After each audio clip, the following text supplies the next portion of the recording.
Hello student, welcome to creative tuition class. Student जो next video लेकर आए हैं वो है बीए प्रोग्राम सेकेंड ईयर का टॉपिक है, चैप्टर है। और जो बुक का नाम है वो है ह्यूमन राइट्स, जेंडर एवं एनवायरनमेंट। हिंदी में है मानव अधिकार, लिंग एवं पर्यावरण। तो स्टूडेंट इसमें जो इकाई है इस बुक में इकाई 1 उसका सेकेंड चैप्टर है। और चैप्टर का जो नाम है वो है वैश्वीकरण एवं इसका श्रमिकों पर, किसानों पर, दलितों पर, आदिवासियों पर और महिलाओं पर प्रभाव। कि वैश्वीकरण का श्रमिकों पर, दलितों पर और आदिवासियों पर और महिलाओं पर क्या प्रभाव पड़ता है। तो इसमें सबसे पहले मैं आपको अर्थ बताऊंगा कि वैश्वीकरण का अर्थ क्या है और इसके सकारात्मक और नकारात्मक प्रभाव। फिर उसके बाद इसमें श्रमिकों और किसानों और आदिवासी महिलाओं के बारे में क्या क्या प्रभाव पड़ते हैं वो बताऊंगा मैं आपको। और पूरी एंड तक इसको वीडियो को देखना, क्योंकि बहुत अच्छी तरीके से समझाई गई वीडियो है और बहुत शॉर्ट तरीके से क्लियर किए गए हैं इसमें पॉइंट, जो आपके एग्ज़ाम में इस टॉपिक को कंप्लीट कर सकते हैं। और अभी जितनी मैं पॉइंट्स बताऊंगा आप एग्ज़ाम में अच्छी तरीके से लिख कर आना और ये पूरे मार्क्स मिलने के इसके चांस हैं। नेक्स्ट है वैश्वीकरण का अर्थ। वैश्वीकरण को भूमंडलीकरण भी कहा जाता है और एक बहुआयामी अवधारणा है। इसको बहुआयामी अवधारणा भी कहा जाता है या बहुआयामी अवधारणा भी है, जिसका अर्थ है प्रभाव। प्रभाव मतलब होता है एक स्थान से दूसरे स्थान वस्तुओं, पूंजियों, निवेश, लोगों के विचारों का आदान या प्रदान, एक स्थान से दूसरे स्थान जाना प्रवाह कहलाता है।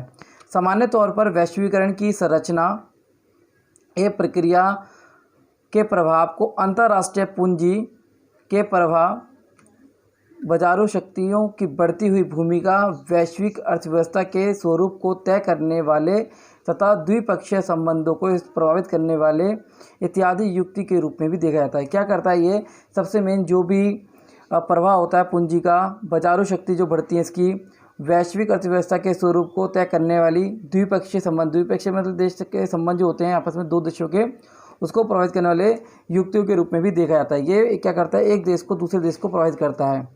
नेक्स्ट है वैश्वीकरण की प्रक्रिया ने समस्त विश्व के देशों को, लोगों को चहुमुखी प्रभावित किया। चहुमुखी मतलब चारों तरफ से प्रभावित किया है। आज वैश्वीकरण के कारण लोगों के रहन सहन, खान पीन और बोलचाल में परिवर्तन आ चुका है। सांस्कृतिक तरीके से कहें, सांस्कृतिक जो है कल्चर, जो स्ट्रक्चर है वो बिल्कुल बदल गया है। नेक्स्ट इसमें सकारात्मक प्रभाव और नकारात्मक प्रभाव क्या है। तो उसमें सबसे पहला है कि सकारात्मक प्रभाव, उत्पादों की बढ़ोतरी। इसमें क्या हुआ, जो भी प्रोडक्ट बन रहे हैं उसमें बढ़ोतरी होती गई है, धीरे धीरे उत्पादों में बढ़ोतरी हो रही है। भारतीय कंपनियों में वृद्धि, इसमें क्या हो रहा है, भारतीय कंपनियों में वृद्धि हो रही है। धीरे धीरे कंपनियां नई नई खुल रही हैं और वो अपना व्यापार कर रही हैं और अच्छी तरीके से उसको बढ़ा रही हैं, तो इससे भारतीय कंपनियों में वृद्धि बढ़ रही है दिन पे दिन। सेवा क्षेत्र जो में वृद्धि, इसमें क्या होता है, सेवा क्षेत्र मतलब जितनी भी सेवाएं हैं, जैसे संचार की जितनी भी सुविधाएं हैं उनमें एक तरीके से परिवर्तन आ रहा है। यातायात की सुविधाएं जितनी हैं वो बढ़ रही हैं। होड़ में वृद्धि, इसमें क्या हुआ, जितनी भी होड़ की वृद्धि बढ़ती जा रही है दिन पे दिन। विदेशी मुद्राओं व निवेश में बढ़ोतरी। नेक्स्ट नकारात्मक प्रभाव क्या है, कंपनियों का वर्चस्व बढ़ता जा रहा है दिन पे दिन, ये शोषण कर रहे हैं एक तरीके से श्रमिकों का। कृषि के लिए कम महत्व, इससे क्या हुआ है, कृषि के कम महत्व इसलिए है क्योंकि इससे पूंजीपतियों को अधिक लाभ हुआ है। जो किसान, अमीर जो किसान है उनको लाभ हुआ है, गरीब किसानों को कोई लाभ नहीं हुआ है। इसमें अमीर और अमीर, गरीब और गरीब होता जा रहा है, श्रमिकों का शोषण होता है, प्रतिस्पर्धा दिन पे दिन बढ़ती रही है। तो स्टूडेंट जितने भी मान लो कि एग्जाम में क्वेश्चन आता है कि वैश्वीकरण क्या है, उसका सकारात्मक नकारात्मक प्रभाव, तो आप इन पॉइंटों को अच्छी तरीके से एक्सप्लेन कर सकते हो। नेक्स्ट इसमें श्रमिकों पर प्रभाव। विभिन्न सामाजिक समूहों एवं वर्गों पर वैश्वीकरण का प्रभाव पड़ा है। विशेषकर श्रमिक वर्गों को इस प्रक्रिया का दयनीय स्थिति में ला दिया है। दयनीय मतलब बहुत ही संकट में ला दिया है।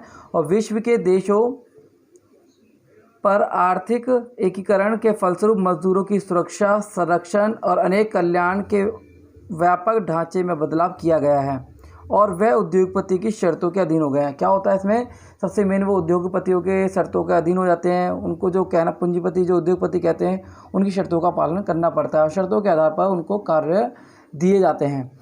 नेक्स्ट है श्रमिकों कानून का कोई महत्व नहीं रह गया। इससे क्या हुआ है कि श्रमिकों पर बहुत प्रभाव पड़ा है और बड़े पैमाने पर जो आर्थिक एकीकरण जो हुआ है विश्व का, उससे मजदूरों की सुरक्षा, संरक्षण एवं अनेक कल्याणकारी व्यापक ढांचे में बदलाव किया गया है और उद्योगपति और पूंजीपतियों की शर्तों के अधीन हो गए हैं श्रमिक। और श्रमिक का जो कानून जो है उसका कोई महत्व नहीं रह गया और इससे क्या हुआ है, उन पर संकट संकट खड़ा हो गया है। श्रमिक कानून का विस्तृत ढांचा श्रमिकों के हितों, स्वास्थ्य एवं सुरक्षा की गारंटी दी, परंतु वैश्वीकरण की संरचना ने श्रमिकों एवं श्रमिक युग पर प्रभाव पड़ा है। वैश्विक जो है स्तर पर असमानता, बेरोजगारी, असुरक्षा आदि बड़े पैमाने पर वृद्धि हुई है। तो ये श्रमिकों पर प्रभाव एक तरीके से पड़े हैं। नेक्स्ट है किसानों पर क्या प्रभाव पड़े हैं।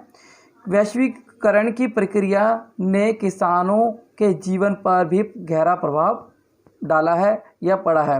भारत जैसे विकासशील देशों में किसानों की जीवन शैली एवं खेती के तरीके में बदलाव गए हैं। क्या हुआ है कि जैसे जैसे वैश्वीकरण आया वैसे वैसे टेक्नोलॉजी बदलती गई और उनकी जीवन शैली और खेती के करने के तरीके में बदलाव आ चुका है। पहले क्या करते थे वो, जिस प्रकार से एक तरीके से हाथों से जो खेती करते थे, आज वो मशीनों के थ्रू एक तरीके से खेती की जा रही है।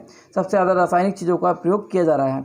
नेक्स्ट इसमें वैश्वीकरण की प्रक्रिया एवं उत्पादों तथा किसानों की इच्छाओं की एवं आकांक्षाओं के बीच चुनौती खड़ी हो गई है।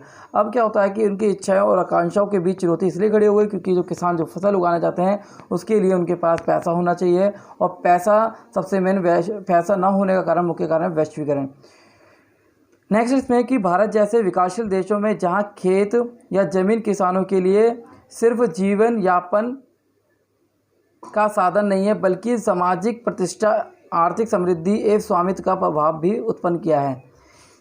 कृषि क्षेत्र को एक ऐसे उत्पादन के लिए विवश होना पड़ा है जिसकी मांग बाजार करता है। बेहतर सेवा, बेहतर वस्तुएं, सस्ती चीज़ें उपलब्ध कराने के वैश्वीकरण अथवा बाजार की मुहिम का प्रभाव कृषिगत क्षेत्रों पर पड़ता है। इससे क्या होता है, जो भी किसान जो फसल पैदा करते हैं उसका उन पर कोई प्रभाव, एक तरीके से कोई भी एक तरह बेनिफिट नहीं होता, लाभ नहीं मिल पाता, उनको एक तरह के नुकसान का सामना करना पड़ता है।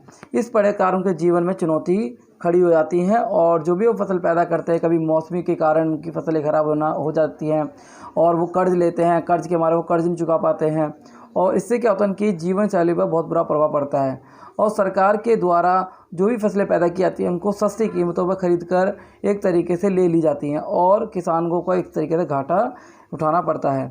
नेक्स्ट है प्रथम व्यावसायिक वस्तुओं नकदी फसलों के पैदावार पर बल दिया जाता है, जिससे खाद्य संकट और भुखमरी की समस्या खड़ी हो जाती है। नेक्स्ट है आदिवासियों पर क्या प्रभाव पड़ते हैं। भारत में जनजातीय आबादी को आदिवासी कहा जाता है और आदिवासी पहाड़ी जंगली क्षेत्रों में रहते हैं। वैश्वीकरण के अंतर्गत सभ्य जीवन के जिस पवित्र धारणा पर बल दिया जाता है उसे इनका कुछ लेन देन नहीं है, जो भी इनको बल दिया जाता है उससे इनका कुछ लेन देन नहीं है। और आदिवासी पर वैश्वीकरण का प्रभाव भूमि के से अलगाव के रूप में पड़ा है। संचार एवं विकास की प्रगति के लिए भी जनजातीय क्षेत्रों को खुला रखने एवं भूमि अधिग्रहण की सरकार की नीतियों के कारण आदिवासियों की भूमिहीन होना पड़ा है। इससे क्या होता है, उनकी ज़मीनों को एक तरीके से ले लिया जाता है, उनकी ज़मीनों को एक तरीके से साफ़ करके वहाँ पर फैक्ट्रियाँ, उद्योग लगा दिए जाते हैं, जिससे उनकी जीवन पर बहुत प्रभाव पड़ता है। ये सब वैश्वीकरण के कारण है जिससे आदिवासी जीवन पर प्रभाव पड़ता है। नेक्स्ट है इसमें कि सरकार की नीतियों के कारण आदिवासी भूमि होना पड़ता है और इनमें गरीब, कर्ज, बेरोजगारी के रूप में भी इनको देखा जाता है। नेक्स्ट है महिलाओं पर प्रभाव। बहुराष्ट्रीय कंपनियों के अंतर्गत महिलाओं का वस्तुकरण हो गया है। वस्तुकरण मतलब इनके एक तरीके वस्तु के रूप में देखा गया है। बड़ी कंपनी अपनी सेवाओं तथा वस्तुओं के बेचने के लिए उनकी क्षमताओं का प्रयोग करती है, क्षमताओं और योग्यता का प्रयोग करती है महिलाओं की।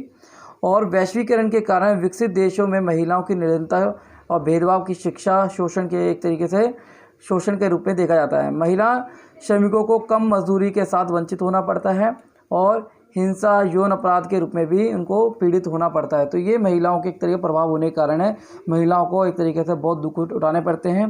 पहले का समय जो था, आधुनिक जो समय था, एक तरह प्राचीन समय जो कहें, वो एक तरीके से महिलाओं के लिए एक तरीके से बहुत दयनीय था और आज भी एक तरीके से रूप में देखा जाए तो वो महिलाओं के रूप में भी एक दयनीय स्थिति खड़ी कर रही है। क्योंकि क्या होता है, आजकल महिलाएं जो काम करती हैं उनमें उनको एक तरीके कम वेतन देकर उनको रखा जाता है, योग्यता और उनकी क्षमताओं को देखकर उनका प्रयोग किया जाता है और उन्हें उनके साथ हिंसा की जाती है, यौन अपराध किए जाते हैं। तो इसके कारण क्या होता है, महिलाओं के अंदर एक तरीके से बहुत गहरा प्रभाव पड़ता है। तो इससे क्या होगा, महिलाओं के जीवन पर वैश्वीकरण का प्रभाव बहुत ही बेकार पड़ता है, जिससे महिलाओं को एक तरीके कष्ट उठाने पड़ते हैं। तो स्टूडेंट्स, इसमें मैंने जो बताया है वो वैश्वीकरण के बारे में बताया है कि किस प्रकार उनके वैश्वीकरण का अर्थ क्या होता है और उसका अर्थ क्या होता है और उस पर सकारात्मक प्रभाव, नकारात्मक प्रभाव और किसानों के प्रभाव, आदिवासी प्रभाव, महिलाओं का प्रभाव। तो ये सारे मैंने आपको बहुत शॉर्ट तरीके समझाया। उम्मीद करता हूँ कि वीडियो आपको समझ में आएगी। इसको लाइक करें, शेयर करें। धन्यवाद।